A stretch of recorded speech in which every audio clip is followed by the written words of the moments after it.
So ఇప్పుడంతా exit polls కోసం ఎదురు చూస్తున్నారు కదా. సో ఈ వీడియోలో మనం డెక్కన్ 24/7 ఒపీనియన్ పోల్ ఇది చూద్దాం. బట్ వీళ్ళు చాలా సింపుల్ డిస్క్రిప్టివ్గా ఇచ్చారు.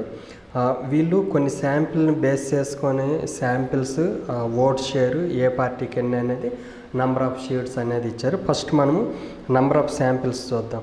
వీళ్ళు మొత్తం వచ్చేసరికి తీసుకున్న శాంపిల్ సైజ్ వచ్చేసరికి 8,75,692 శాంపిల్స్ తీసుకున్నారు. యావరేజ్గా ఒక్కొక్క అసెంబ్లీకి 4,500 శాంపిల్స్ తీసుకున్నారు.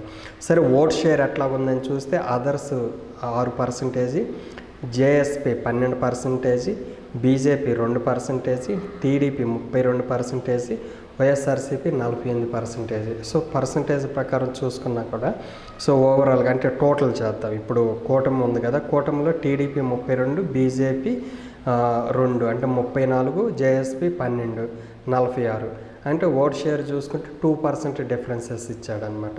At the same time number of seats చూసుకుంటే others 0, JSP 5, BJP 0, TDP 39, YSRCP 131.